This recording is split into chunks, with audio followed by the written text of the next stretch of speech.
श्री हर नारायण नारायण नारायण। आज एक नया प्रसंग है जो बेहद और बहुत सुंदर और सभी लोगों के ऊपर निर्भर है और सभी पर कोई व्यक्तिगत रूप से कोई भी नई कहानी नहीं बताई जा रही है। ये पुराणों में भी है और विस्तृत जानकारी जो है लिंग पुराण से है। एक समय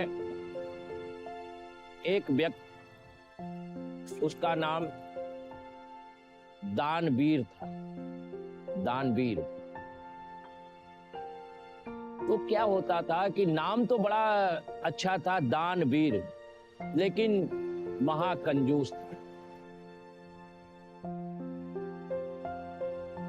लोग दान तो करते हैं लेकिन कंजूसी के साथ, और कंजूसी के साथ किया हुआ दान या दान करने के बाद उसको बार बार सोचना और दान करने के बाद उसकी गिनती लगाना, गणना करना, वो दान नहीं कहलाता है। दान करने के बाद विज्ञापन करना, वो दान नहीं कहलाता है। दान करने के बाद लोगों से परपंच में लाना, वो दान नहीं कहलाता है। चाहे वो भोजन का दान हो, चाहे वो अन्न का दान हो, चाहे पैसे का दान हो, चाहे वो वस्त्र का दान हो, चाहे गौ का दान हो, किसी भी प्रकार का दान किया हुआ अगर वो परपंच में लाया जाता है तो दान नहीं होता है। तो दानवीर एक दिन पत्नी में आपस में बात हुई तो पत्नी बोली जाओ गंगा नहाओ। तो दानवीर सोचिन गंगा नहाने अगर हम जाते हैं तो कम से कम 2-4-10 रुपया जाने में, 2-4-10 रुपया आने में लग जाएगा। ये तो बड़ा कष्ट का सवाल है, अब हम करें क्या? बोले तुम नहीं मान रहे हो, ठीक है हम जा रहे हैं, कहीं ये ले लो पैसा, आने जाने किराया ले लीजिए, वहां ये इतना इतना दान कर देना और फिर घर आना। दानवीर सोचिन विचारिन कि पैसा तो दे रही है, सब नाजायज खर्चा हो जाएगा, तो क्यों ना हम पैदल चले जाइए। घर से निकले और अपन चल पड़े पैदल। तो गंगा जी या सरजू जी या जमुना जी या शारदा जी, उनके घर से लगभग 12 से 15 किलोमीटर दूर। और वो जनाब चलते चलते चलते चलते पहुंचे तो थक तो गए थे, चलते चलते पहुंचे तो थक गए। टाइम तो पूरा हो गया, आधा टाइम बीत गया। तो ये सोचिन विचारिन कि अगर हम घाट पे नहाने जाएंगे तो अभी पड्डा लोग हमको परेशान करिए कि ये दान करो, ये दान करो, ये दान करो, तो हमारा पैसा चला जाएगा नाजायज।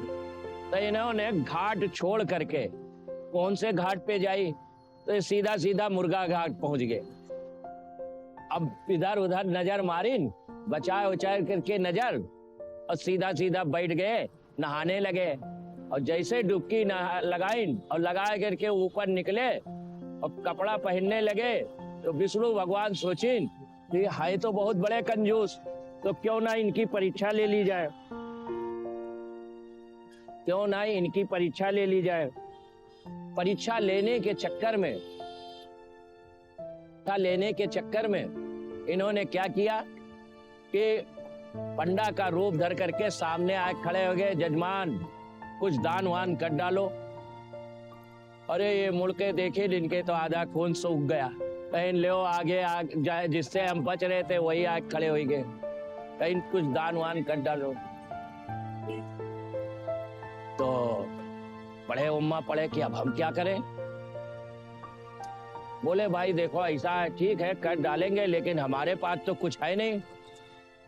अरे कहीं नहीं है, जो हो वो कर डालो दान। कहने लगे वो भी नहीं है तो कहीं अच्छा ऐसा करो बाकी कर लो, तुम खाली बोल दो दान कर दो बाकी भी हो जाएगा। तो उन्होंने कहा कितना कर दे, कहीं जितना तुम बोल दो, कहीं लिख डालो जो लिखना हो। और वो लिख डाली। अब पंडित जी वहां से ना चल दिन, पैदल चलते चलते चलते चलते चले आ रहे, थक गए, पढ़ के सो गए। सोने के बाद जब सुबह उठ नहीं पाए, उसके पहले पहले विष्णु भगवान आए, दरवाजे पे दस्तक दे दी, बन गए आकर के, बोले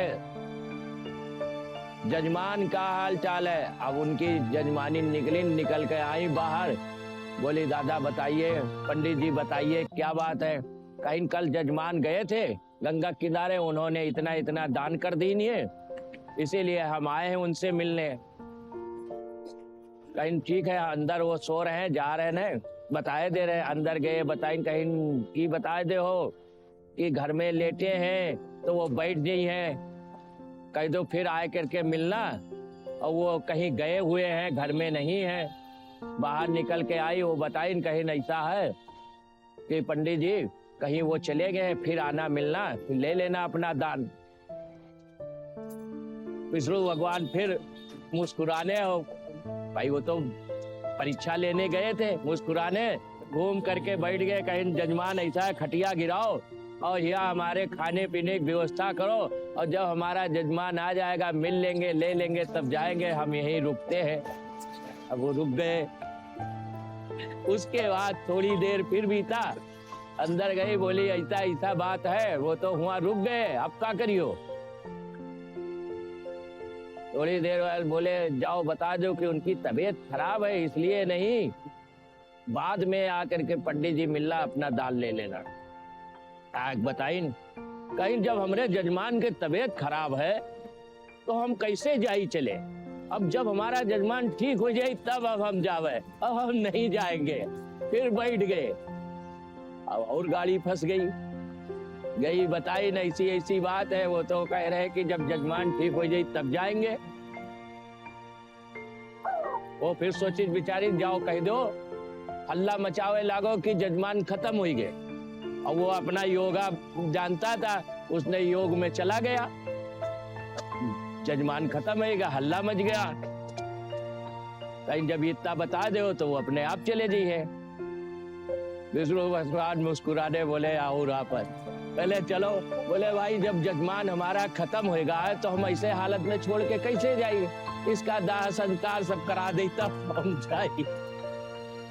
उसके बाद में भाई वहां सब इंतजाम होने लगा, मोहल्ले के लोग जुटे, सब लोग जुट गए, बांधा छोड़ा जाए लगा, तब भी उसने टस से मस नहीं हुआ, योगा में अपने पड़ा रहा। यहां से उसको शमशान लेके चले गए, फिर भी वो कुछ नहीं हुआ, चिता लगा दी गई, फिर भी कुछ नहीं हुआ। तो विष्णु भगवान सोची अब तो बड़ा गड़बड़ हो जाएगा, अब क्या करी। बोले भाई सब लोग हटो, अब हमारा जजमान है, उसके कान में तो कुछ मंत्र फूंक दी कि जिससे इसको आगे जाए के रास्ता इसका सुलभ हो जाए, मतलब कोई कहीं से परेशानी ना रहे। तो सब लोग हट गए। ये धीरे से कान पकड़ी, बोले ऐसा है, हम खुद नारायण है, चल के आए हैं, अरे अब तो जो कुछ बोलना हो बोल दो। तो उसने सोचा कि नारायण चले आए हैं तो अब क्यों ना नारायण के दर्शन ले ले। उसने धीरे से आंख खोला और देखे तो जजमान खड़े। उसने फिर आंख बंद करने लगा, बोले ले ले ले ले, अब आंख ना बंद करो, अब तुम जिंदा रहो, जाओ हम तुम्हारा हम नहीं। आंख खोलने लगा तो फिर से बंद करने लगा। तो कहने लगे देखो अब आप आंख ना बंद करो, काहे के लिए परेशान हो। बोले हम आंख बंद कर लेवे, या तो आंख तब खोलब जब आप पहले कहो कि जो कुछ हमने दान किया हमने माफ कर दिया। कहीं जाओ, जो आपने दान किया वो सब माफ कर दिया, अब आपसे नहीं मांगेंगे।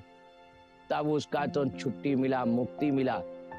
ऐसी स्थिति कभी भी अपने दिलो दिमाग में न लाएं कि भूल चूक में कभी भी कोई चीज दान न करें, और दान भी करें तो पोस्टर न लगवाएं, दान भी करें तो खुले दिल से करें, दान भी करें तो किसी को बताए ना, दान भी करें तो कभी उसकी गणना न करें, तो वो दान कहलाता है। अगर वो दान किया गया और गणना किया गया, उसको सोचा गया, उसको विचारा गया, तो वो दान नहीं होता है।